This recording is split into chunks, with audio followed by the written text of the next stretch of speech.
Hey YouTube, how's it going? So this is what happened in gritty detail, but before that, I'm going out tonight to see Richard Coughlan, well-known YouTube comedian, do some stand-up in London. And if you fancy coming along, meeting me and him, please do feel free. There's a link down below.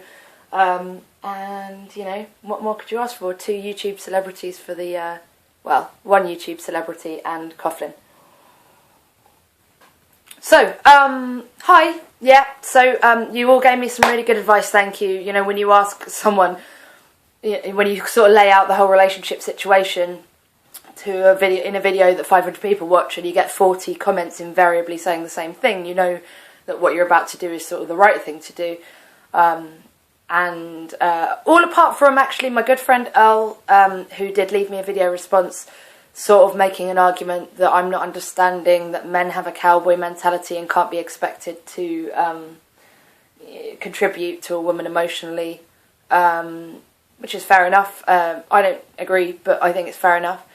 And go and watch his video response, it's linked on my last video response. Well, I'm drinking in the afternoon, so you know it didn't turn out well. So here's what happened. I said, well, you know, look, I'm not happy about this. I need some time to work out whether or not I think it's worthwhile me taking a major pay cut to come and live in Brighton. You know, I did the interview. I did the telephone interview because I've been applying for jobs in Brighton for 2 years, and that's the first interview that I've had. So I did it because it would have been stupid to throw it away. And unfortunately, but anyway, I did the interview, but we went on a break for a month. And before we went on a break, I asked him to consider whether or not he thinks, maybe, you know, I asked him if it was the other way around. God, I'm not even talking clearly at all, am I? I asked him if it was the other way around and the shoe was on the other foot, would you quit your job to move to London to be with me? Now, bear in mind that if it's the other way around and he's moving to London, he actually gets a pay increase.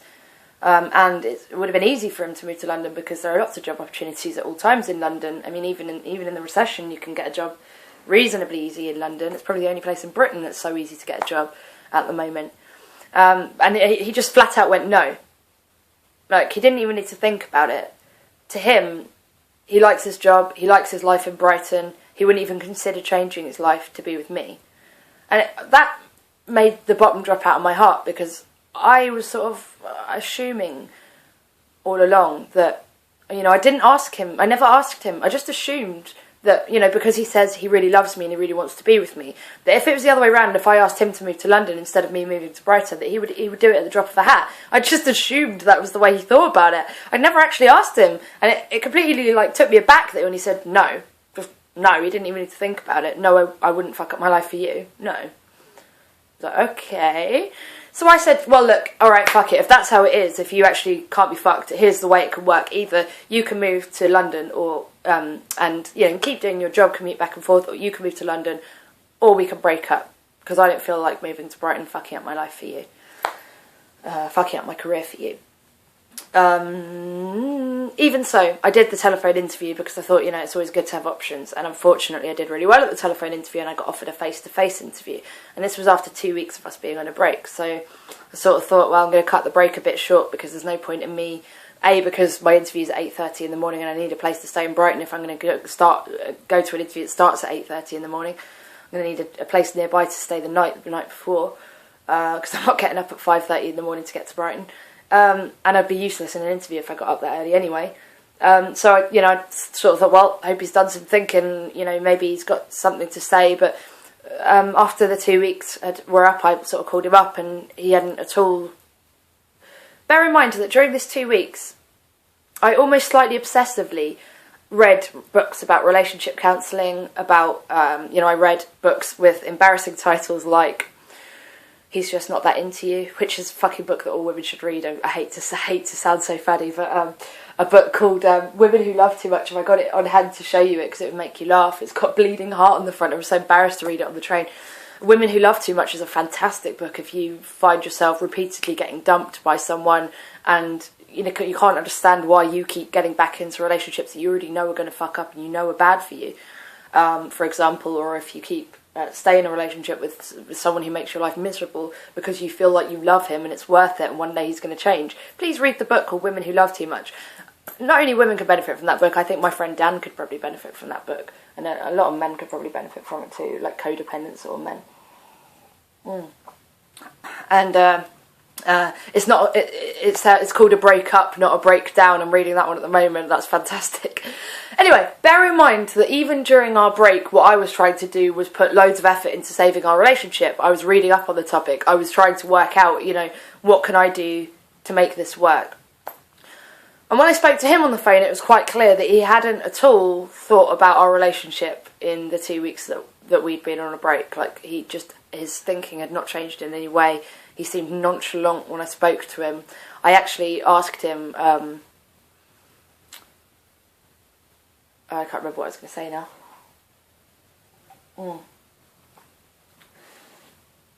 I actually asked him, so have you done any thinking about moving to London? He said he said that he was willing to move to London to be with me. And he kept saying that.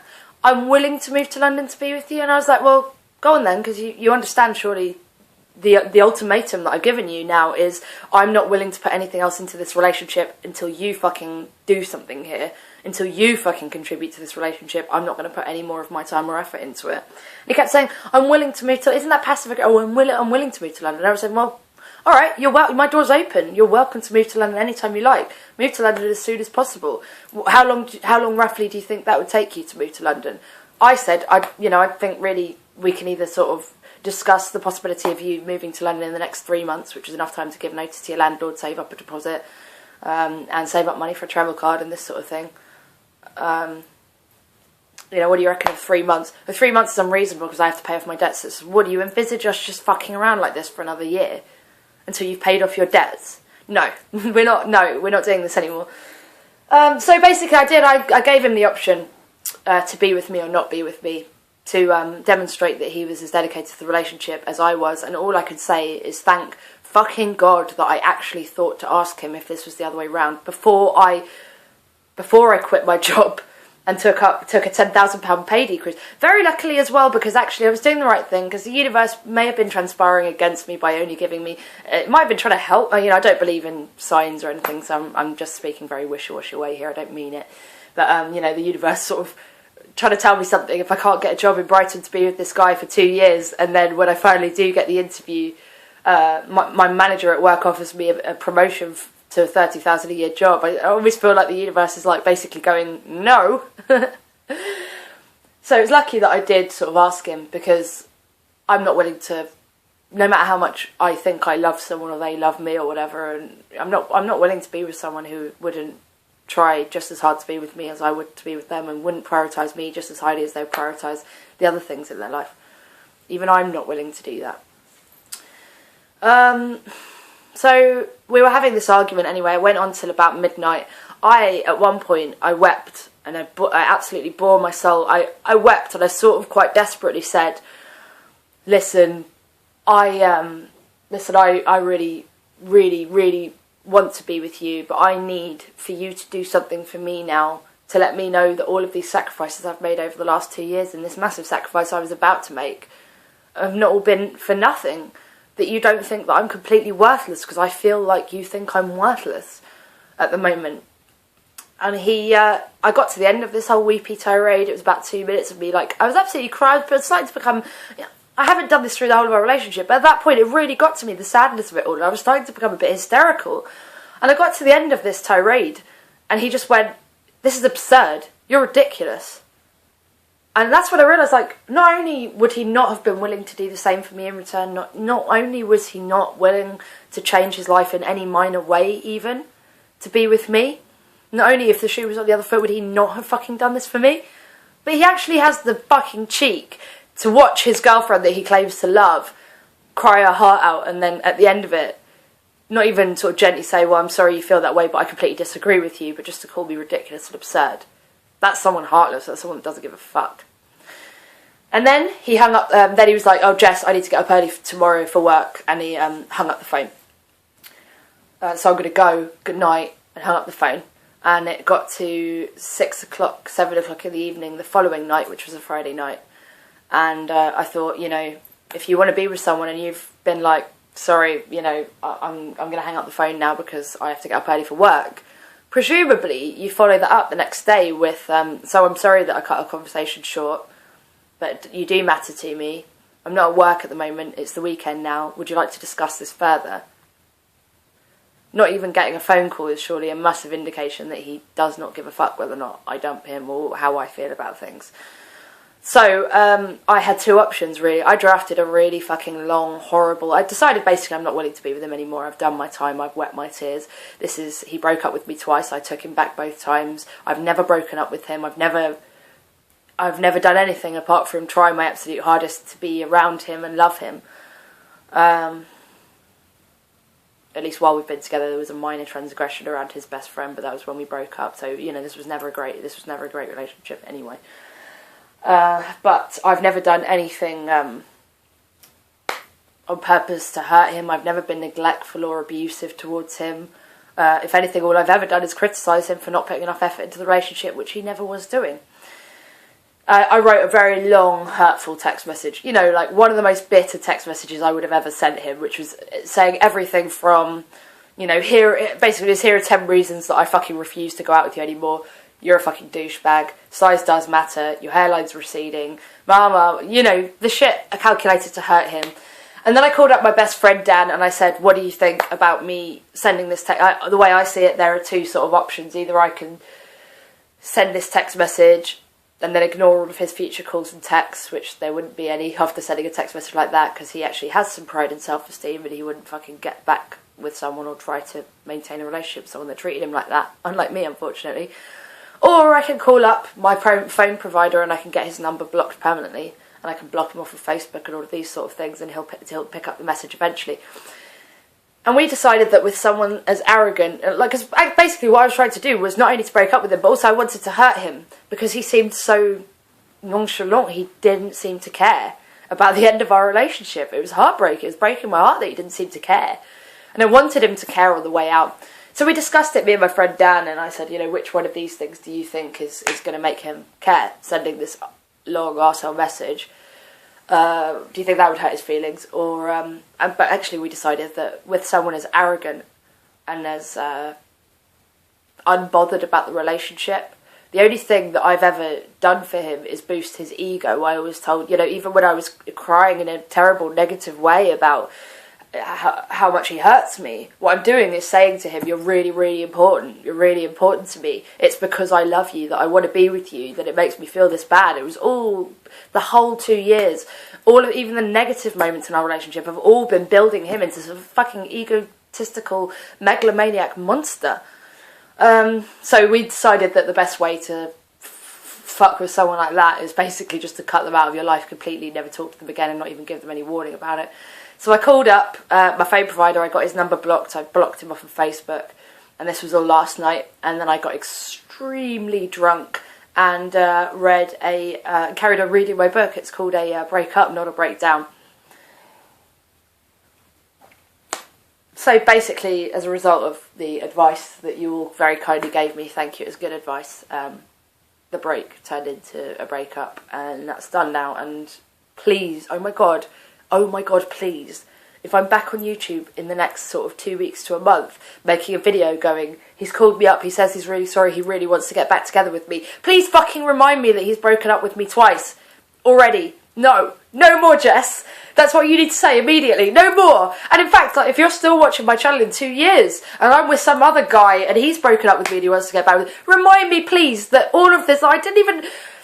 Some of you remember my relationship when I was in my first year of university. 3 years I was with that guy. I absolutely loved Dave. To this day, I still get sad. 3 years later, I get sad that we're not together because I loved him that much. I absolutely loved him. He broke up with me. I'm so sorry to admit this in public. It's embarrassing. But he broke up with me 8 times within the space of 6 months. And I got back together with him every time. Because basically he wasn't strong enough to stay broken up from me. He would get lonely and he'd fancy having sex with someone and no one was fucking him, so he'd come back. No, I'm breaking up with him this time. Mark, this is my boyfriend, my ex-boyfriend. I'm breaking up with him. We're cutting him out of my phone. We're cutting him out of my life. I'm about to get promoted. I'm about to go travelling around the world. I'm about to teach English as a foreign language in lots of different countries. I've given up smoking. I've given up weed. I've got a few social occasions lined up. For instance, tonight I'm going out with, a couple of friends off of YouTube and Coughlin. Going to see Coughlin's gig and hanging out with Coughlin, who I've hung out with once before, in fact. Tomorrow I'm taking my American family out in London to show them around London for the day, and on Wednesday I'm going out for cocktails with my female friend and a couple of her female friends, and we're going to go and have a meal. I'm making social occasions, I'm making plans. This is all very good. I should just keep doing what I'm doing and accept that, at the risk of sounding cliche, he just wasn't that into me. That I deserve better. Makes me really sad, of course, but, whatever.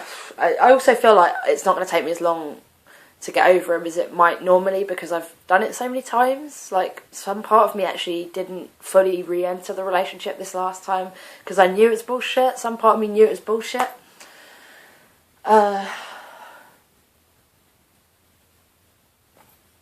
Okay, so, he just wasn't into me, and that's that. There's no point in torturing myself for 6 months over this. I'm just going to do my best to... And thank God it's summertime. When he split up with me last time, it was February. And, you've watched my channel. If you've ever seen my channel before, you know that I get really depressed in the winter. And I've got seasonal affective disorder. So, it was really unkind of him to break up with me. Once he broke up with me, just after... I'm reading this book, right? This is just a side point, but this book I'm reading, it's called A Breakup, Not a Breakdown. Which I hate the sound of the time. And the whole thing is get up the girls, get the girls. Well, I don't even have any female. I've got one female friend, this woman I know from work. We're going to go for cocktails on Wednesday. I don't have, a group of girls.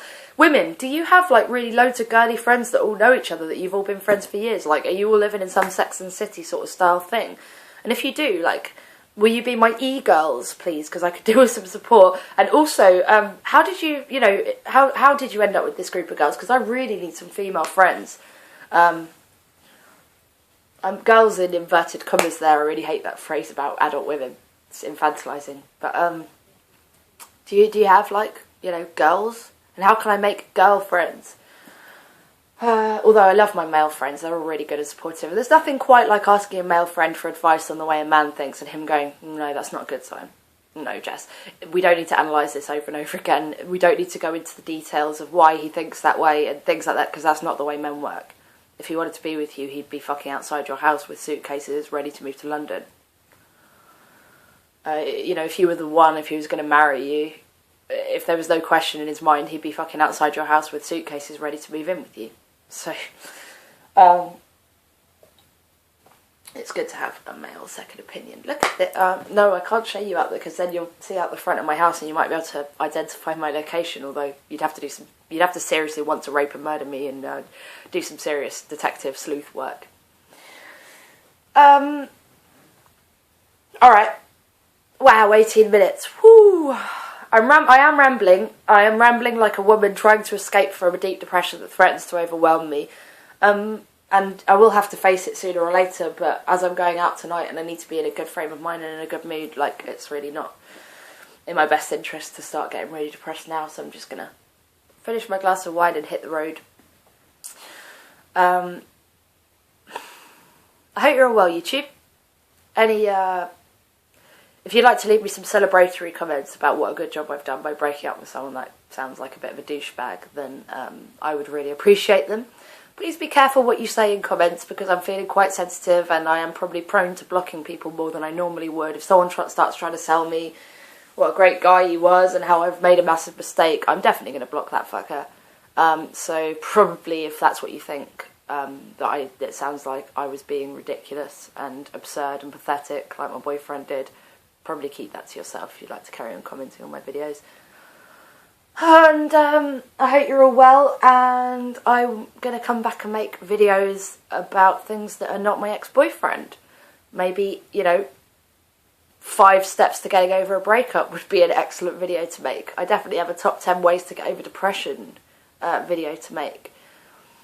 and I'd like to do some jokey videos and have a bit more fun, and it's summertime and I'm going to have a good fucking time, damn it. And you know what, I'm also going to save up some money and take myself on holiday. I've been waiting for someone to save up enough money to go on holiday with me, but my ex-boyfriend and also my best friend Dan are both really crap with money, and neither of them would have saved up money to be able to go on a sort of beach hotel holiday with me for a couple of weeks at the end of summer or something.